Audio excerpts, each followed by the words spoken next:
శబరిమల ఆలయంలో బంగారం చోరీ కేసులో సిట్ దర్యాప్తు వేగవంతం చేసింది. ప్రధాన తంత్రి కుదరారు రాజీవర్ అరెస్ట్ చేసింది. ఇప్పటికే ఈ కేసులో దేవాస్వం బోర్డు మాజీ సభ్యులు సహా పలువురిని విచారించి అరెస్టులు చేసింది సిట్.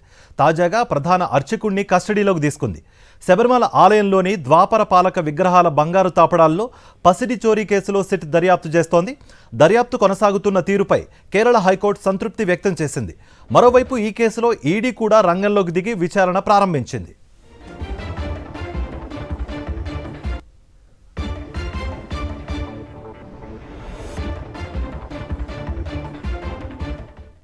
ఇదే అంశానికి సంబంధించి మరింత సమాచారం మా ప్రతినిధి వెంకటేష్ అందిస్తారు. వెంకటేష్,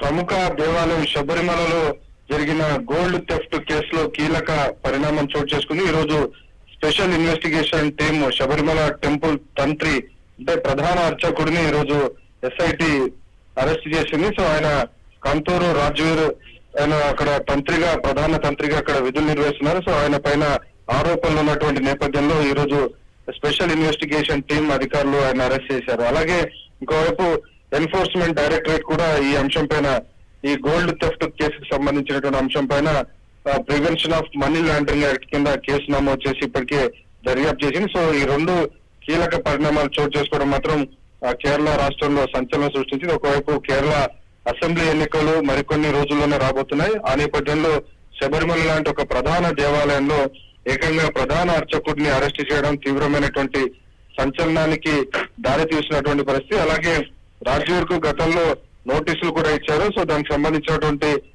ఒక విచారణ దర్యాప్తు కొనసాగుతున్నటువంటి నేపథ్యంలో అకస్మాత్తుగా తంత్రిని, ప్రధాన అర్చకుడిని అరెస్ట్ చేయడం మాత్రం శబరిమలలో తీవ్రమైనటువంటి సంచలనానికి దారి తీసినటువంటి పరిస్థితి. సో కొన్ని కోట్ల రూపాయల విలువైనటువంటి ఈ బంగారం చోరీకి సంబంధించినటువంటి కేసు చాలా రోజుల నుంచి నడుస్తుంది. కానీ అకస్మాత్తుగా అసెంబ్లీ ఎన్నికల సమయంలో ఈ ప్రధాన తంత్రిని అరెస్ట్ చేయడం మాత్రం రాజకీయ వర్గాల్లో తీవ్రమైనటువంటి చర్చనీయాంశంగా మారింది.